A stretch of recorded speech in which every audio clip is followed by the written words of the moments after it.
So one of my reasons for getting the EcoFlow home battery setup was that I could take one of these Delta Pros with me camping, and then I would have basically a mobile shore power battery to plug into to charge the Winnebago house batteries and keep them active while I couldn't run the generator, because some state parks they limit you to certain periods of time when you can run the generator, and you got to be able to have something get you from one time to the next. So I'm going to give that a try. So step one is to disconnect the EcoFlow Delta Pro from the smart home panel. You can see it popped an error, so I have to look at that, see if there's a way to disable the one Eco Pro and Delta Pro and not have an error, because I mean the thing will run with one. So now I've pulled it out and I've got it on my motorcycle jack. It is 100 pounds, so I'm going to see if that helps me get it into the car. So here's my Class C Winnebago. It still has the lead acid batteries for its chassis, for its inside batteries, and they do okay, but they lose power quickly. They're about 2 years old, and out in the desert, you don't get much more than that. So over here is my Toad, my towing vehicle, and it's inside that I decided to put the Delta Pro. What I've done here is I've disconnected the shore power cord from the generator connection up under there, and now I've got it plugged into an extension and ultimately plugged into the Delta Pro that's in the back seat of my Toad. So you can see I had to prop it up some in order to get the 30 amp connector put in place, but it is now running like I've got shore power inside, and it's charging the batteries just like if I was plugged to regular shore power.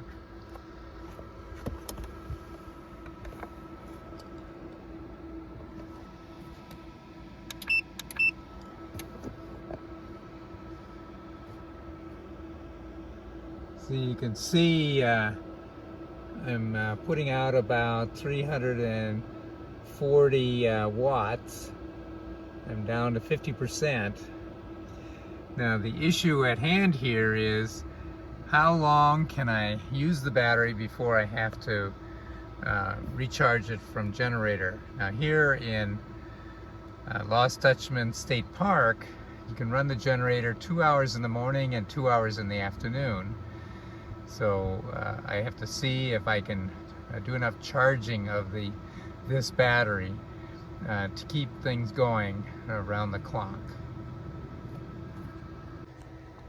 On this side, I'm plugged in with the given power cord, and I think the reason they want you to use this one is it's rated at 15 amps, so it won't melt down as it's charging almost 1600 watts to bring the battery back up to snuff. And you're supposed to plug that directly into the house wiring, but what I've done, and you do this at your own risk, is I've used a very heavy-duty cable extension cord, and I plugged it into the side of the Winnebago. Now I think these outlets looks like they're attached to a 15 amp breaker, so they should be able to handle the load, but I'll know pretty quick if it blows or something happens, and I'll have to take the input levels down on the Delta Pro, and you can do that in the EcoFlow app. So we'll see what happens. I'm just a few minutes away from starting the generator. Now have the generator running, as you can hear, and I've plugged into the side connection plug. It seems to be holding the 50 amps just fine, because if you look at the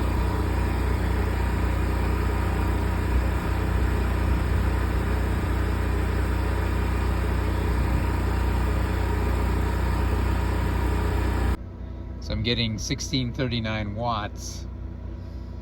It's pushed it up to 46%, and we'll just let it run and see what it looks like after 2 hours. Just to show off where we're at, here we are at Lost Dutchman State Park underneath the Superstition Mountains. It's been kind of cold lately, which you can see. Might be able to see a little bit of snow up there, but if you get out here and look at some of the peaks a little bit further away, there's just a fine dusting of snow up on the peaks. That's 4 peaks off there. That was all white this morning.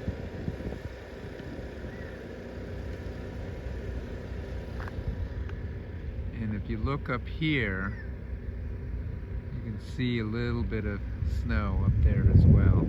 It's about the best we get down in this area.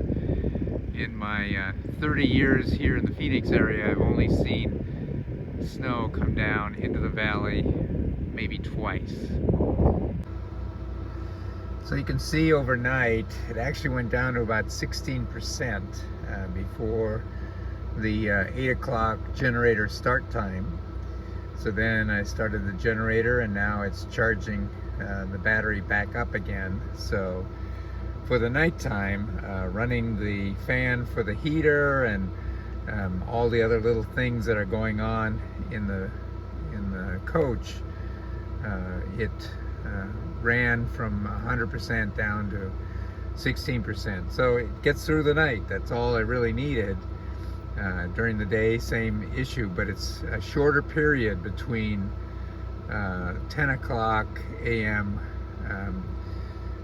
When the generator time ends, and 5 o'clock p.m. when the generator time starts. So daytime is not so bad. It's the nighttime when I wanted to be sure that the battery would last the full night, and it did, and it did great. Okay, the EcoFlow is now out of the car, and I'm getting ready to put it back in place underneath the smart home panel, and then we'll reconnect it and see what happens. Took a little messing around, but eventually I got everything plugged back in, and I noticed that both AC1 and AC2 were off.